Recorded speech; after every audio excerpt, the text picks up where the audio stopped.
Good evening, Trinidad and Tobago. I am here at PEP headquarters. I'm joined by the members of the executive team, Felicia Holder, Anthony Defoe, Janice Lemon-Cricky, and Shari Wilson. We are here today to add our voice and to propose a solution to the impasse surrounding PETROTRIN. The more we learn, the more the country gets to understand what's going on here, the more frightening the conversation becomes. It is our intention to put into the national conversation in easy to understand language so people get a better idea as to what we're dealing with here, and to get past the misspeak and the double speak put into the public space by the government and other interested parties. Before we get to that, there are some information. Not all of it are from people that we traditionally support, but it's information nonetheless that should be in the public space.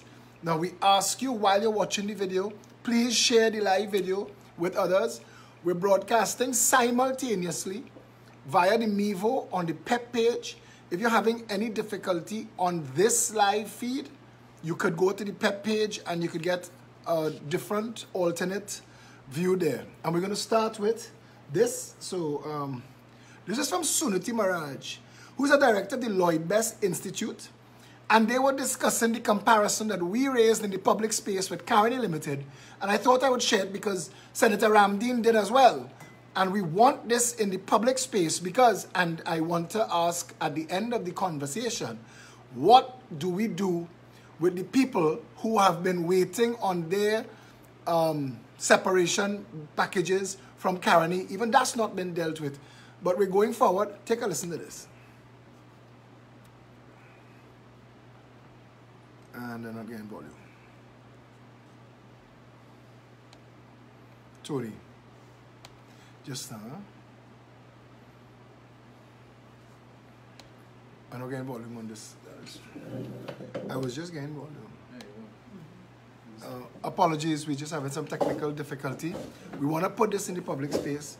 While Tony checks that out to see what's going on with that, we want to be able to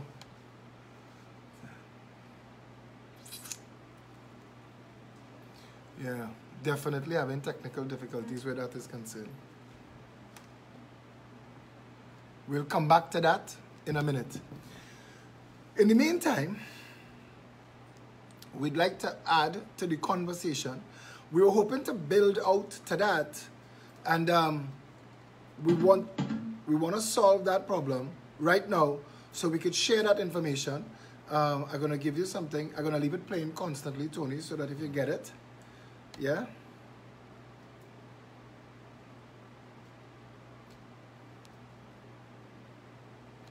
Anything yet? Nothing. All right. We'll try with another one of the feeds that we also wanted to share. See if we get that one. Check your laptop.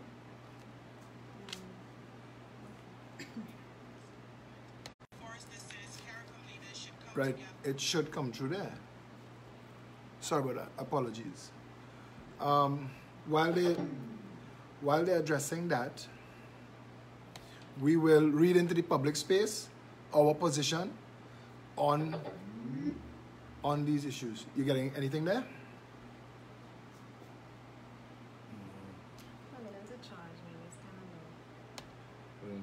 Right. So while they're dealing with that, PETROTRIN's closure will decimate South Trinidad, says expert. This is straight from breaking news. The Express broke this story. Former Director of Energy Industries at Industrial, Jim Carterson, says closure of the PETROTRIN refinery makes no economic sense. He said the closure would decimate South Trinidad. Carterson said unemployment would rise and poverty would spread across the nation. Speaking at a press conference at the Oilfield Workers Trade Union headquarters in San Fernando, Carterson said the government must consider the proposal presented by the OWTU last week. We've not read the OWTU proposal. We're not endorsing it. We are endorsing conversation. We're hearing all sorts of breaking news and rumor that that PETROTRIN has already been sold. We're hearing rumors of companies like Perenco and Sinopec. We have no confirmation of that. Tens of thousands of people would be unemployed. These people would no longer contribute to the national economy through taxes. They would no longer contribute to the national economy. There would be a downward spiral of the economy into poverty, he said. That is from Jim Catterson. And I want to try one more time to see if I can get this contribution from Suniti Maraj. And I don't know if we can, and we cannot. Yeah.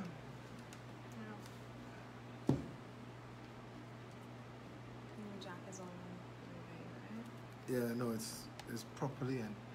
So, all right, we have to just do without that for now until they find a way to sort it out.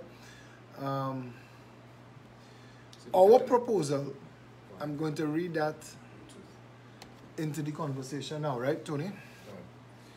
Okay, so this is the Progressive Empowerment Party's proposal on the PETROTRIN impasse. Let me start by saying that PETROTRIN is integral to the entire economy of Trinidad and Tobago. To those who have been misled into believing that PETROTRIN is just another state enterprise with overpaid workers, there is far more to that company than that. Suffice it to say that until our economy is diversified away from oil and gas, PETROTRIN and the National Gas Company will continue to be the two legs upon which this country stands. The pretense that we can shut PETROTRIN down and take money and buy beds and schools is possibly the most glaring act of political deception I have ever heard. That money comes from the energy sector. The government has increased the tax burden on the population to extreme amounts to close the income gap, but all that does is take from Peter to cover Paul. What happens when Peter runs out of money? What happens to Paul? Shutting PETROTRIN down today shuts down many more companies tomorrow, and 5,000 workers laid off today can quickly mushroom to 25,000 as ancillary businesses, subcontractors, service providers, and small businesses go out of business due to the ripple effect of this decision. While we, as a nation, have known for some time that the most important solution to managing this economy long term is through massive diversification that moves energy income to 50% of the national income in the first instance and to 25% thereafter. We are nowhere near that place right now. And unless the government plans to tax the rest of the citizens further to pay for those magical beds and schools, where is that money supposed to come from? We need to face up to the critical role that PETROTRIN plays in this country's economy and work to getting PETROTRIN profitable again, even as we move toward economic diversification to the absolute front burner. As an aside, there are many things we can do to diversify the economy, including foreign direct manufacturing, joint venture partnerships, duty-free production commercial zones, shipping turnaround, agriculture for export, cruise ship tourism, yacht service industry, and many other opportunities that can be discussed in depth at another time. We also need to face the fact that PETROTRIN is not the only state enterprise bloated and with political fat to trim.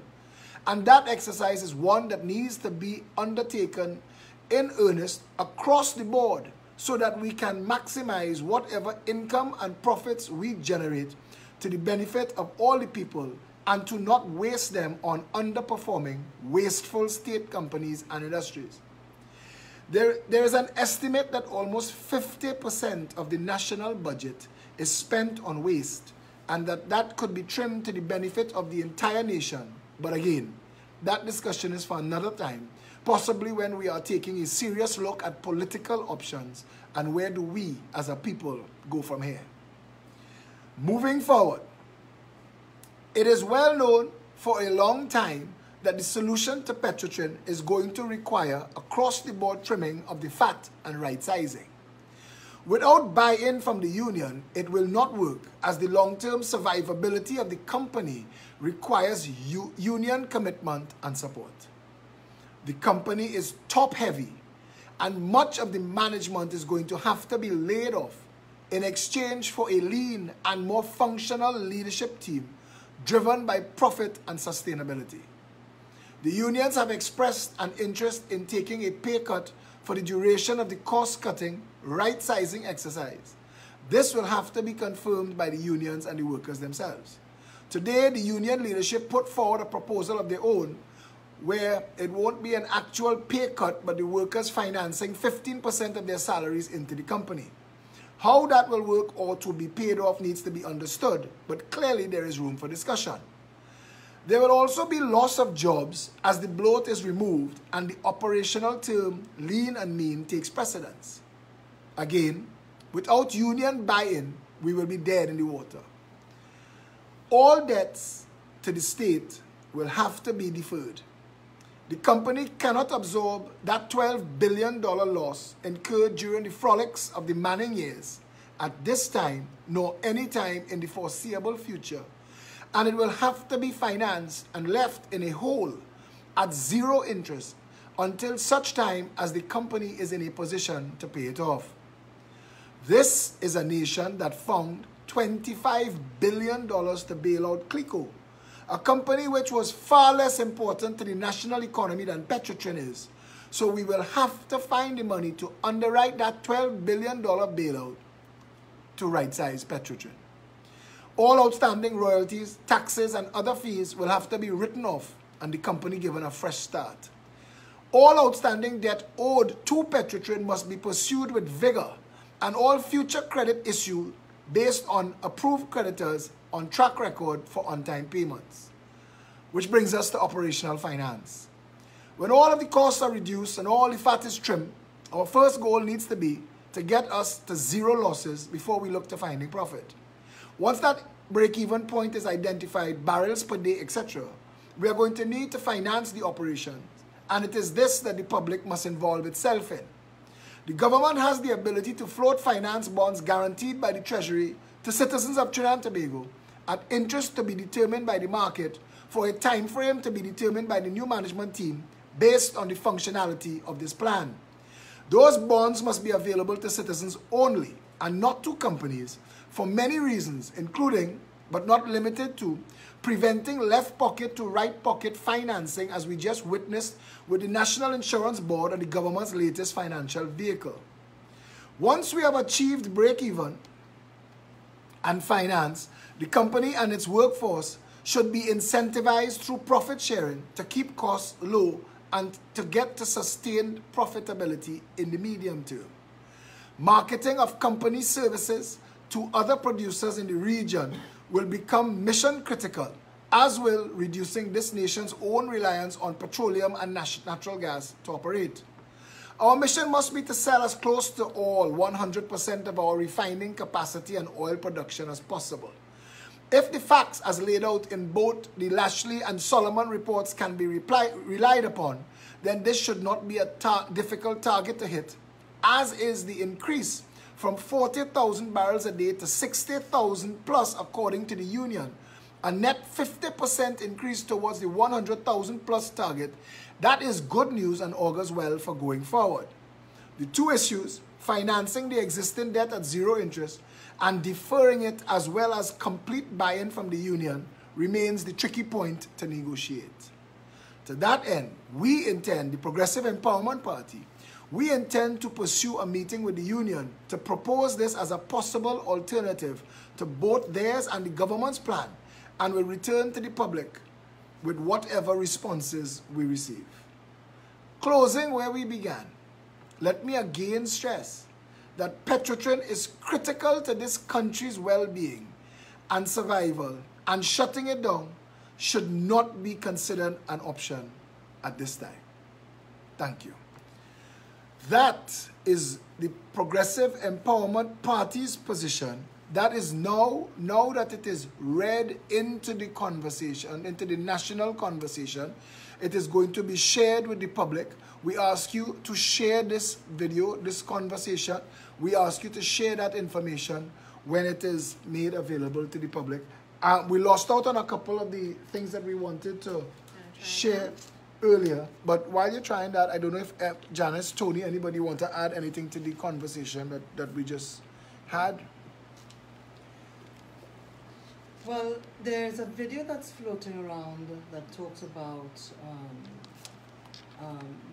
someone from Grenada was talking about the fact that he felt that the other Caribbean countries should get together and try to save PETROTRIN. We actually have that video as well. We were going to play that video as well. I don't know if we... Now, the thing is, as was pointed out by someone, they seem to understand the importance of PETROTRIN and the fact that it should stay within the Caribbean. Why is it our own people can't seem to understand the importance of PETROTRIN? That's a major question. Why is it that not more people are protesting against this whole situation? Well, I want to believe, and I said this before, I think the government has done an amazing job at putting misinformation into the public space. Well, yes. And has confused the average citizen as to what exactly we're talking about when we're talking about this PETROTRIN situation. I think that most people are confused as to what exactly we're dealing with here. And the information available to them is not helping. People are relying on government, and I have heard the Tobago interview where they said that what is keeping Tobago from getting beds and schools is the money that is pumped into PETROTRIN. But the money in the economy comes from PETROTRIN. That's correct. So where's this magic money that is going to pay for these beds and schools supposed to come from? That's right, yes. Tony? But before we go, on our frontline show this Thursday, we're going to be having a part two to the PETROTRIN as well, because there are a couple of additional unanswered questions which I think that the public needs to be made aware of, especially with respect to the various reports that have been put forward. Absolutely, and we need to get more of the information from those reports into the public space. The question you asked me earlier about dates on the reports and why we moved, and this, we've sidetracked this issue, but I want to keep this in the public space. The chairman of PETROTRIN, Wilfred Espinay, yes, told the public in June that PETROTRIN was profitable. That's right. That PETROTRIN had made a profit in that quarter. But even in 2017, the latter part of 2017, they made a profit. So if PETROTRIN, aside from the dollars squandered under Patrick Manning, if PETROTRIN is profitable, even with all of the bloat and all of the fat, then PETROTRIN trimmed up the fat, right-sized, and made to run like a profitable company will make a lot of money. Correct. That's why some people are saying this is coming across like government-led industrial sabotage. Yes. Yes. That PETROTRIN was deliberately made unprofitable. So that the government, but Ansel Roger, no, I don't like to quote other people, but Ansel Roger made a statement today. If you're selling a car, you don't buy talk the car. The government is saying the worst things about PETROTRIN. They've said the most obscene things about PETROTRIN. And yet every other stakeholder involved in PETROTRIN is saying that the government is telling untruths. That PETROTRIN is not as bad as they say that it is. So perhaps the people of Trinidad and Tobago should insist on an independent assessment to cut through all the doublespeak, to find out where we need to have that assessment. But then, as everything else in this country, who do we go to the assessment for? Who do we go to the assessment for? And that is a question that's going to be put, will be asked by the people out there. Because government is the one that requested the Lashley Committee report. They also requested the Solomon's report. Well, there are a lot of refining operations and companies in the world, and I want to tell you that St. Croix is a good example. St. Croix has a refinery 6 times the size of PETROTRIN, and St. Croix don't have oil. St. Croix has a refinery that they are starting back up now. It was mothballed, and they're starting it back up now, and it has a capacity of 600,000 barrels a day. Ours is 140,000 barrels a day.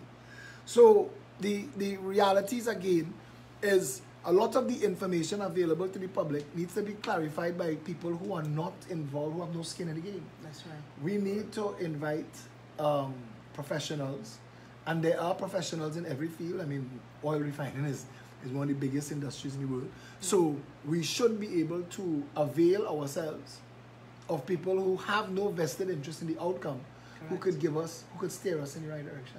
I agree. Yeah? I agree. So at the end of the conversation here, because I mean, unless you want to add something, we don't want to leave this video running too long today. Yeah?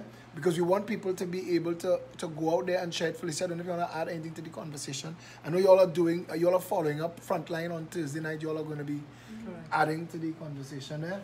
Well, for me, the question still remains. We had two independent bodies, one being the benchmark company that is responsible for providing benchmark, one of the top companies in the world, and they both recommended the restructure that you mentioned earlier.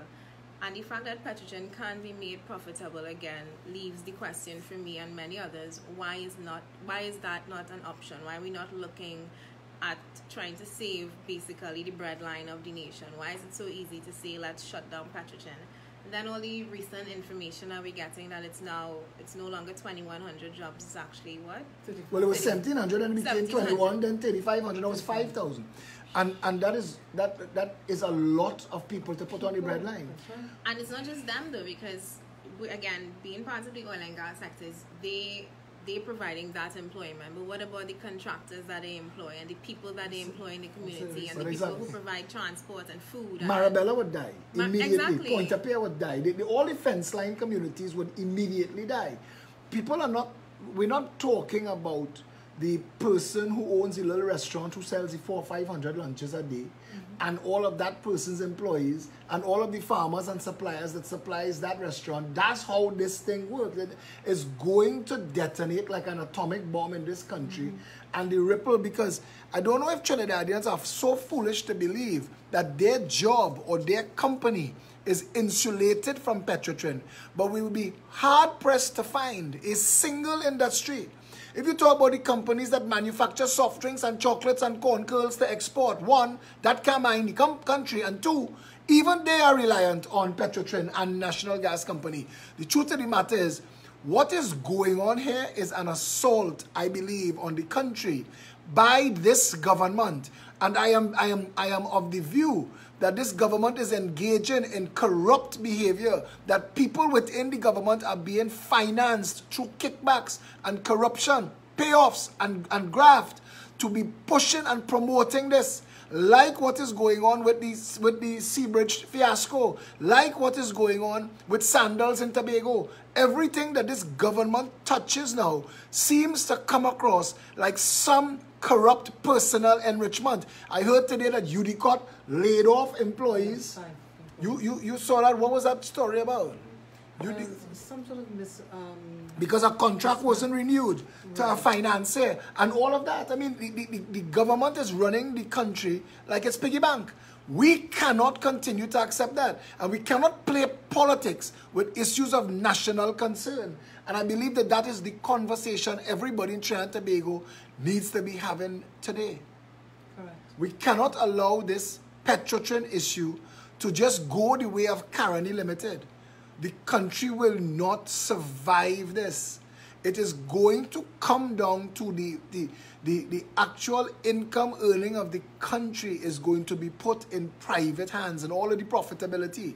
And some people are out there misguided, are talking about things function better in private hands, and some things do. But when you're talking about an economy that is pegged to the price of oil that is built on that company, the entire country leans on PETROTRIN. So when you're talking about a situation like that, you saw what happened with Metal. If it is not profitable, they shut down and they're gone. Clico, collapse and go. Nobody's held to account. Nobody, it falls back on the people of the country. And were it not for our riches, oil and gas, where would we have been? And where would we be tomorrow? Somebody's asking, could this be considered treason? Yes, it could. In a real nation where law enforcement and justice is taken seriously, Renault, yes, it could be considered treason. And I think that this is the conversation the public need to be having now. Because it appears to me that the country is being looted. Somebody sent me, and I don't know if this is true, so I'm asking, was the lotto jackpot results 14, 15, 16, 17, 18? For a $7 million draw? Because if that is true, but if that is true, what are the odds? 14, 15, 16, 17, 18, these people are not even trying to hide anymore. They're just looting the country. We are being looted. While you are sitting down dumbstruck and not knowing what to do, the Progressive Empowerment Party is saying to you, stand up, get informed, get involved, because while there are others all over the world looking on thinking, what could I come and eat from Trinidad and Tobago? You have to live here. You and your family and your children and your elders, you are going to age in this country. And when the economy the only economy we have ever known, this country has had a cocoa boom, a sugar boom, an oil and gas boom. We've moved from boom to boom. Right now, Caroni is no more. There must have 4 cocoa trees in the whole country. And if you shut PETROTRIN down and put our oil and gas in private hands, the country in trouble. The country will not survive this. This is an assault on the citizens. This is a democracy. We are calling on the union to do the honorable thing and stand with the citizens. There are 2 publics here. There are the workers in PETROTRIN, but there are the citizens of this country who own it. And both of those publics need to get together and make decisions. Government's role as arbiter, government's role as steward for the economy, does not supersede the needs and the rights of all of the people of the Republic. Yes? Correct. Yes? Yeah. So we would call that it for now, Janice, and stick a pin here in this conversation. We've asked acting chairman of the party, Richard Blaze, to reach out to the leadership of the OWTU. We're waiting on a response back from that. Either way, we sit with the OWTU or we speak to you directly. We need to mobilize the people of Trinidad and Tobago as owners and stakeholders. The government is playing a nasty political game where they're sending their supporters to act against their own best interests. All of that needs to be faced up to and realized and dealt with. We need to stand as one people in defense of our own survival as a country. So, until we speak again, stay safe, Trinidad and Tobago.